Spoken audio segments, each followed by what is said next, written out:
I'm kneeling on the cold marble floor of the Sterling mansion, my hands shaking from the ice-cold water as I try to scrub away the dark red wine stain. Brianna just accidentally splashed on me. The laughter of New York's elite rings through the hall like knives stabbing at my worn-out pride. The smell of expensive perfume mixed with wine is enough to make me sick. Today is Brianna's engagement party to Julian, the sole heir to the prestigious Sterling financial empire. And then there's me, Alara, the stepchild treated like a dirty secret, summoned only to be a ghost serving in the shadows. That spot is still dirty, Alara. My own mother, Eleanor, says without a hint of warmth. She stands there, stunning in a Valentino silk dress, looking at her own daughter like I'm some strange creature from the bottom of society. Marcus, my stepfather, stands beside her with pure disgust. He adjusts his silk tie and scoffs. Don't let the guests see this. It looks cheap and embarrassing. You're a disgrace to the Marcus name. I don't look up, and I don't talk back.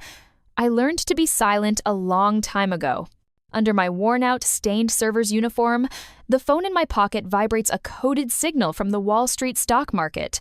They have no idea. While they are begging and crawling to marry their daughter into the Sterling family to save the debt-ridden Marcus Group, I am the ghost investor, the anonymous shareholder holding a 40% stake in the very Sterling empire they worship.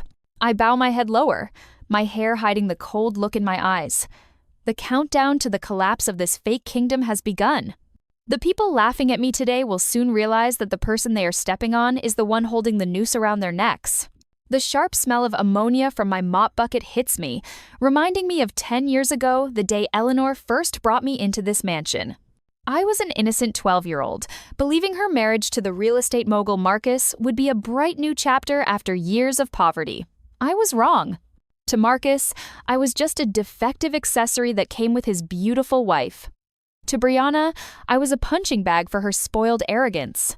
For a decade, while Brianna was wrapped in cashmere, driven in limousines, and enjoying luxury summers in the Hamptons, I was shoved into a damp basement. I learned how to clean the toughest stains on her party dresses and how to stay silent when Marcus screamed at me just for being in his sight. They called me the charity child, nothing more than a parasite. The peak of their cruelty happened the night before my 18th birthday. I was sitting in a dark corner of the warehouse, petting a tattered photo of my real father, the only thing I had left from before we became poor. It was a photo of a man with a kind smile, holding a cheap silver pocket watch.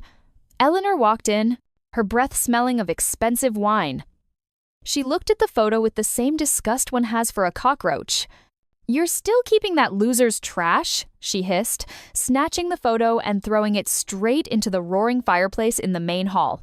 I lunged for it, but Marcus stopped me with a stinging slap that sent me crashing to the floor. "Look closely, Alara," he said coldly. "Your past is dead. In this house, you only have value when you're serving us." I stood there, watching the last ashes of my father vanish in the red flames. I didn't cry. My last tears evaporated with that fire. From that moment on, the weak Alara died. Something else took her place, a patient predator. While they slept on feather mattresses, I stayed up all night on an old laptop, teaching myself financial algorithms, derivatives, and how vulture funds work. I started with pennies saved from side jobs, turning them into massive numbers through anonymous accounts in the Caymans. Every time Marcus insulted me, I bought more put options against his company. Every time Brianna splashed water in my face, I increased my shares in Ghost Equity, the entity quietly buying up the Sterling's bad debt. They thought I was scrubbing floors. In reality, I was cleaning up the crime scene of their downfall. My phone vibrates again. A short text from my top assistant. "Everything is ready for the engagement party, ma'am." The ballroom at the Plaza Hotel tonight is blindingly bright. Thousands of crystals on the chandeliers reflect off glasses of Cristal champagne, creating an atmosphere that reeks of money and Manhattan's high society fakes. This is Brianna's night.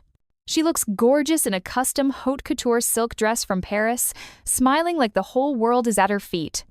For the Marcus family, tonight is their final life jacket. They are betting everything on this marriage to cover the massive financial holes that tax auditors are starting to find.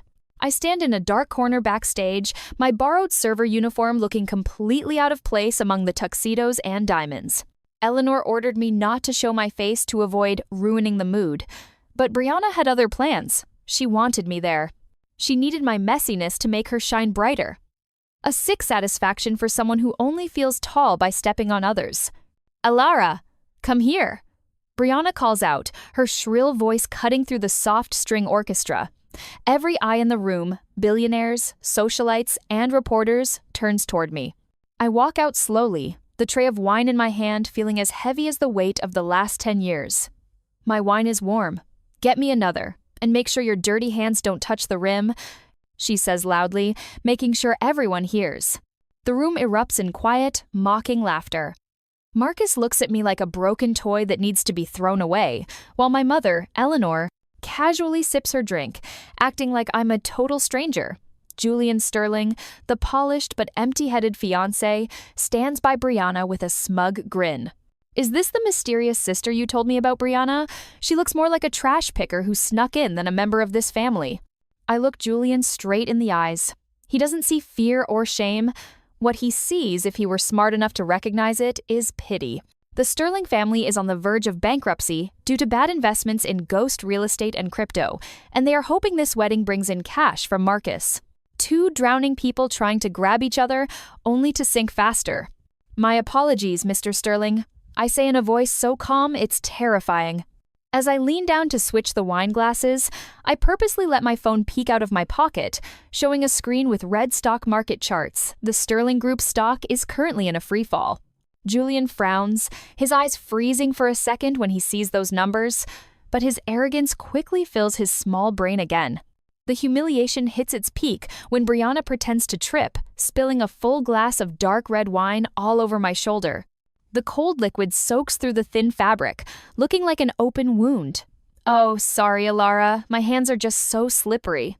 She giggles, then leans in to whisper, "You'll always be the doormat the Sterlings step on, you little brat." I step back, no excuses, no tears. In my head, a virtual clock is counting down the final seconds of this glory. 15 minutes. 15 minutes until the truth hits like a blizzard in the middle of summer, wiping out their illusions. My revenge isn't in cheap arguments, it's in the total collapse of the kingdom they built on my pain. The crowd's chatter suddenly dies down as the ballroom doors swing open. Victoria and Silas Sterling walk in, bringing the cold air and authority of New England. Old money.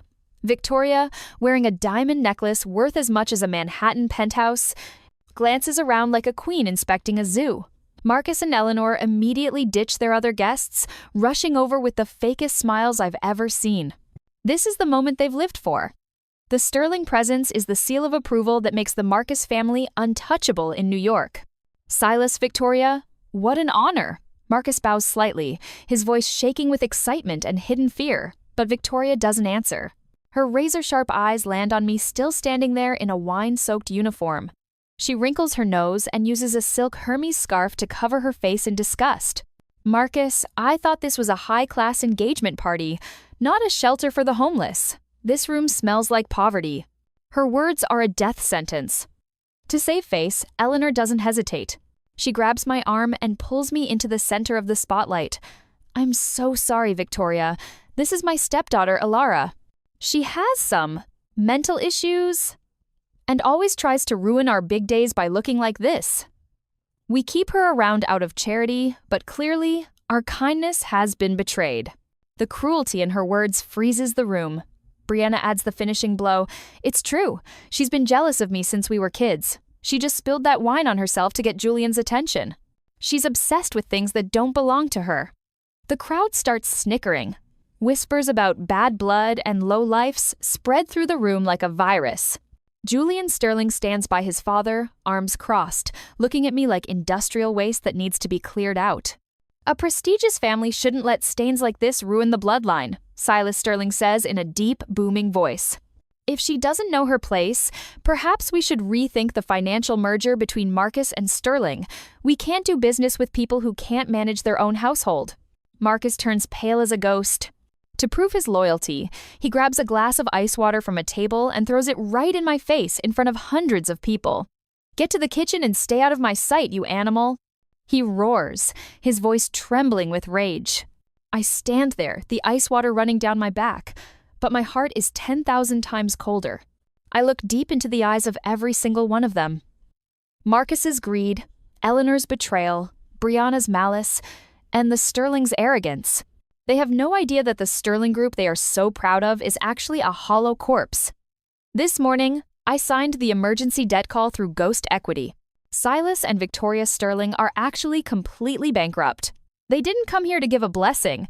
They came to trick Marcus into pouring his last dollars into a sinking ship to save their own names. I lightly touch the Patek Philippe watch, hidden under my worn sleeve, an item worth more than the car Julian drives. Time is up. Their downfall won't start with a bang, but with the terrifying silence I've spent 3 years preparing. I turn around and walk away through the insults of the crowd, but in my head, I'm counting every second until the phones in their pockets start vibrating with the news of their apocalypse. I stand in the shadows of the hallway leading to the kitchen, watching the cold water drip from my hair onto my cheap server's shirt. The orchestra is still playing, but to me, it sounds like a funeral march for the people celebrating in the ballroom. I pull my phone out. The screen is glowing red with an alert from Ghost Equity's secure trading system, *, short sell orders fully executed. Sterling Group stock down 22% in 10 minutes. Margin calls triggered for the entire Marcus Group portfolio. *. I walk back into the main hall just as the chaos starts. The arrogance from minutes ago has vanished, replaced by faces as pale as death.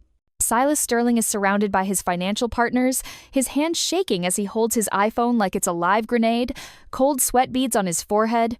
"What the hell is going on, Silas?" Marcus rushes over, his voice cracking with pure terror. Why is Bloomberg reporting that Sterling is being bought out by an anonymous fund? What about my $50 million investment in your Manhattan project? Victoria Sterling loses her cool. She grabs Eleanor's arm, breathing hard. "Marcus, we need that $50 million right now to cover a liquidity hole at the central bank. If we don't, the New York Stock Exchange will delist the Sterling name by tomorrow morning." Marcus's eyes dart around wildly. That $50 million was the Marcus Group's last bit of cash, the payroll for thousands of employees and his family's entire life savings. It wasn't an investment, it was a life-or-death gamble. Brianna stands there, her face twisted with the realization that her dream of being a billionaire's wife is evaporating. In his panic, Julian sees me leaning against a marble pillar, watching them with terrifying calmness. He lunges at me, his eyes red with rage and helplessness. You're a jinx!" he screams, grabbing a wine glass to throw at my face. "You brought this bad luck into my house, you piece of trash." This time, I don't move back. I reach out and catch his wrist in midair with enough force to stop him dead. Julian's eyes go wide with shock. Silence falls over the room. Everyone is staring at the crazy daughter holding the Sterling heir's arm. "Enough, Julian," I say, my voice as sharp as a blade. "Your own stupidity and blindness are what destroyed your kingdom. Don't blame fate when you're just a pawn in a game you aren't smart enough to understand. Your Sterling Group has been dead for 6 months ever since you started cooking the books." I shove his arm back, sending Julian stumbling into a champagne tower that crashes to the floor. Marcus tries to step forward to slap me again, trying to please the Sterlings, even while losing everything, but I just reach into my pocket and pull out a solid black titanium card with a silver skull, the ultimate symbol of the Billionaire Club on Wall Street. "Touch me one more time, Marcus," I whisper, my eyes locking onto his until he shudders, "and I'll make sure the eviction notices are taped to your mansion doors tonight. You thought you were marrying your daughter into an empire? No, you're jumping into a grave with bankrupt frauds." Eleanor freezes, her breath catching as she recognizes the card. She saw it once at a private party for tech billionaires. She knows what it is. It's the key to Ghost Equity, the entity that just signed the death warrants for both families with a single click.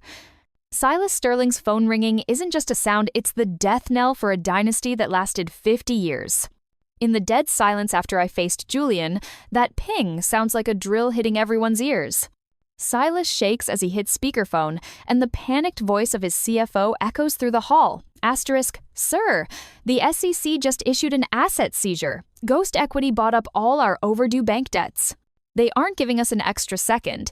They want $1.2 billion in 24 hours, or we lose everything. The phone slips from Silas's hand and shatters on the marble floor. Victoria Sterling's face contorts, her expensive makeup cracking under the pressure of pure horror.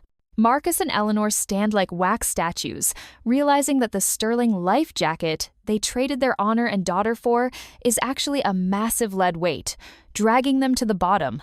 Just then, the plaza doors open again. No trumpets, no flashy show. A man in a perfect Savile Row suit, with a face like carved granite, walks in carrying a minimalist leather briefcase. This is Liam, known on Wall Street as the Harvester, because he tears down and swallows failing companies in a heartbeat. Silas Sterling lunges at Liam like a drowning man. "Liam! Thank God! You're the rep for Ghost Equity, right? Tell your chairman we need a deal. The Sterlings will do anything we'll give up the Texas oil fields." Liam doesn't even look at him. He walks past Silas like he's invisible. The sound of Liam's handmade shoes clicking on the floor is rhythmic, cold, and heavy as he walks straight to the corner of the room where I am still standing in my wine-soaked uniform. To the total shock of hundreds of guests, Liam stops 2 feet away from me. He bows exactly 45 degrees, an act of absolute respect reserved for the kings of the underground financial world. "Ma'am, everything is finished exactly as you planned 6 months ago. 40% of Sterling Group's voting shares have been legally moved to your personal account. The hostile takeover was signed by the New York court 5 minutes ago." Liam pulls a white silk handkerchief with an embroidered E from his pocket and hands it to me respectfully. "And ma'am, your car is waiting at the main entrance. I've prepared a new outfit from Chanel's fall collection and the black diamond jewelry for you to change into before tomorrow morning's press conference regarding the Sterling Group's dissolution." I calmly take the handkerchief and wipe the wine from my cheek, moving slowly as if I'm savoring the pain of the people in front of me. The silence in the room is heavy. Brianna collapses to the floor, her eyeliner smearing with tears of terror. Marcus staggers back, his breath hitching as he looks at the daughter he called an animal, who now holds the fate of his entire bloodline in her hands. The boss? Alara, what is this?" Eleanor stammers, her voice breaking into pieces. She looks at me, then Liam, then the black card in my hand. It's not regret on her face, just primitive fear and the cowardice of an ambitious woman who realized she lost. I look at Liam, a cold smile touching my lips. "You're a little late, Liam, but that's okay. The play just reached the best part. Prepare the asset seizure papers for the Marcus family while you're at it." I take the silk cloth and slowly wipe the last of the wine from my wrists. My movements are so calm and graceful it feels eerie, like we're in a quiet library instead of a room falling apart. Liam stands behind me, tall and cold as a steel wall. Not a single security guard or Sterling family member dares to take a step toward us. "What is this? This is a cheap joke, right?" Marcus roars, his voice a mix of panic and the rage of a man who can't accept he's losing. "Alara, what did you do? Where did you get that card?" "Liam, you have the wrong person. This girl is just a low-level servant. She's crazy and delusional." I look up at Marcus. My eyes, which they always thought were hollow and submissive, now flash with a cold light that makes him jump back. "Crazy?" I let out a short, dry laugh. If quietly buying 40% of the Sterling's bad debt through 12 shell companies and setting up a hostile takeover is a symptom of mental illness, then all of Wall Street should be in a psych ward, dear stepfather. I turned to Silas Sterling, the man who called me homeless trash minutes ago. "Mr. Sterling, did you ever wonder why Ghost Equity knew the exact timing and the offshore accounts you used to fake your financial reports for bank loans? Or why all your key shareholders sold their stocks at the exact same time?" I walk toward him, my steps firm on the stone floor. I'm the one who signed the short sell orders. I didn't just want your money. I wanted this collapse to be perfect, as painful as the way you treated me. Victoria Sterling stammers, her lips trembling. You can't do this. We're family. We're about to be in-laws. Julian and Brianna are getting married. We can solve this with love." "Family?" I cut her off with deep contempt. Then look at Eleanor, my own mother. She's looking at me like I'm an alien. "Mother, do you remember the night you burned the only photo of my father in that fireplace? You said my past was dead, and I only had value if I served you and Marcus. That night, you were half right. The poor past died, but what was born from those ashes wasn't a servant. It was the person who is taking back everything you traded your honor and blood for. I take a tablet from Liam and tap a few buttons before turning the screen toward them. It shows an emergency asset freeze from the Manhattan District Attorney's Office for the Sterling Group and a debt recovery order for all of Marcus's properties. That $50 million you were going to use to save the Sterlings? It was moved into Ghost Equity's escrow account 10 minutes ago to pay off the debts you were stupid enough to guarantee with your own mansion and shares. I say in a flat voice. Tomorrow morning, when the sun comes up, you'll be evicted from every property you own. Brianna, this Paris silk wedding dress is probably the last valuable thing you'll ever wear. Enjoy your last moments of being rich. Brianna lets out a desperate scream and tries to lung at me, but Liam stops her with one cold look. Eleanor collapses into a velvet chair, her hands shaking over her face. The truth is out. The person they treated like a stray dog, the person they crushed without mercy, is the architect of their destruction. I am no longer the ghost at the party. I am the host, and I am their executioner. The silence in the Plaza Ballroom is no longer polite. It's the smell of a dying empire. Julian Sterling, the man who treated me like dirt, takes a shaky step forward. He tries to force a charming smile, the only weapon he has, but it looks like a scar on his terrified face. Elara, listen, we can negotiate like civilized people, Julian says, his voice caught in his throat. If you're the real owner of Ghost Equity, you know that merging Marcus and Sterling under your control is better than destroying everything. Brianna and we can call off the wedding right now. I could be with you. We'd be New York's ultimate power couple. I look at him with pure disgust. This is the prince of the elite, ready to sell out his fiancée and his family just to keep a scrap of his fortune.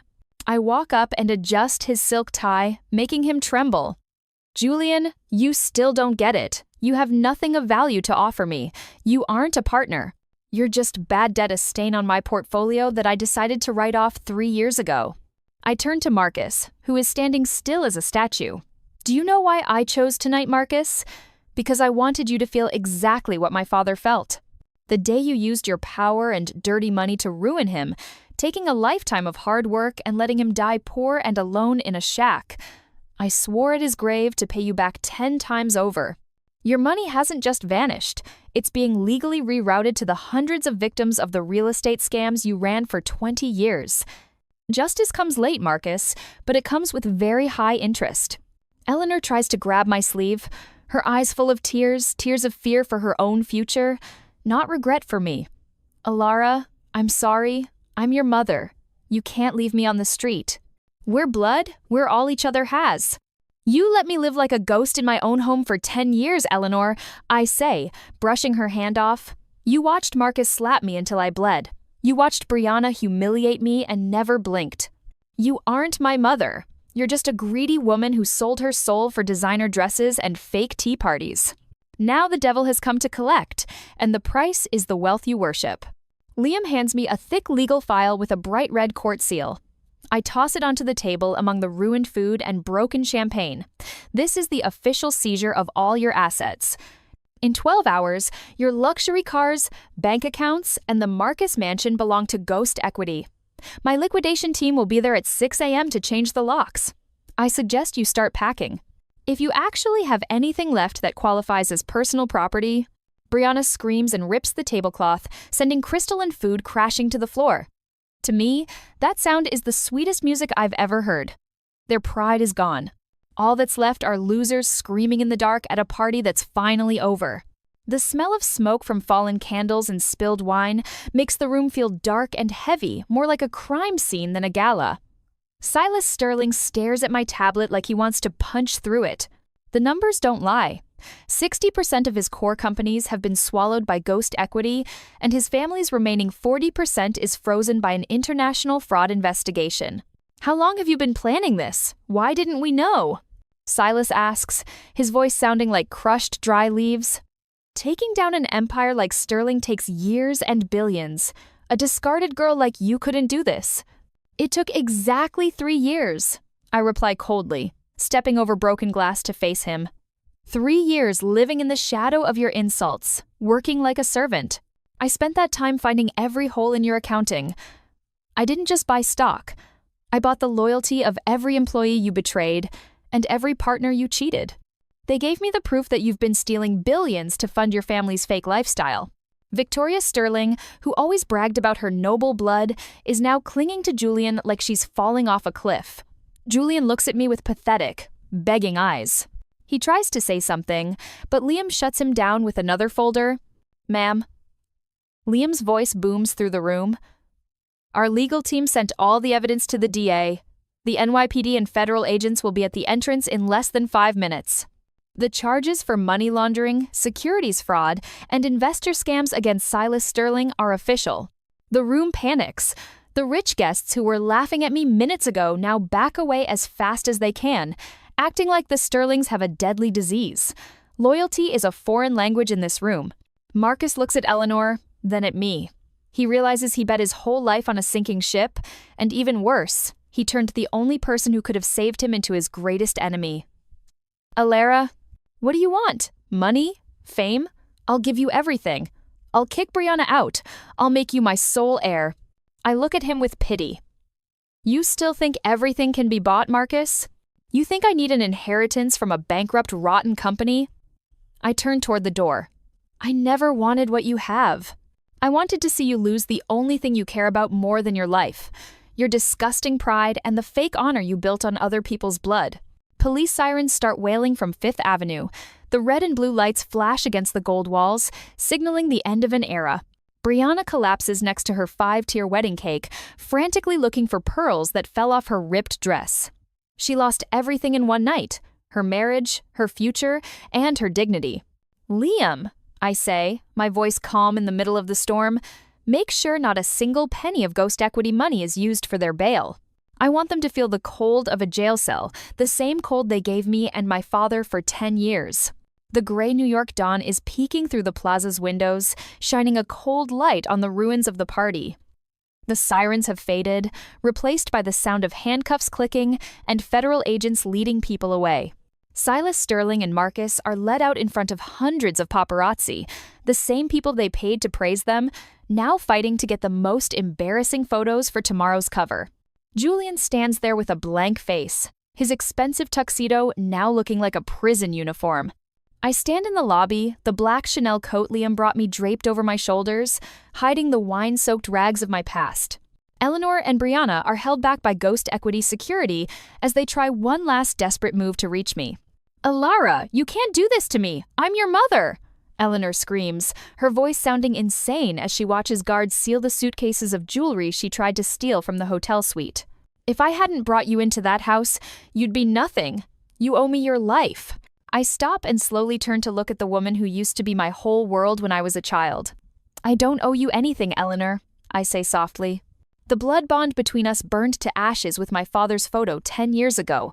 You chose money over your own daughter, and now you have neither. What you call the life you gave me was 10 years of hell that I had to bleed and cry to escape from. I look at Brianna, my half-sister sitting on the floor, staring at her ruined dress. Don't worry too much, Brianna.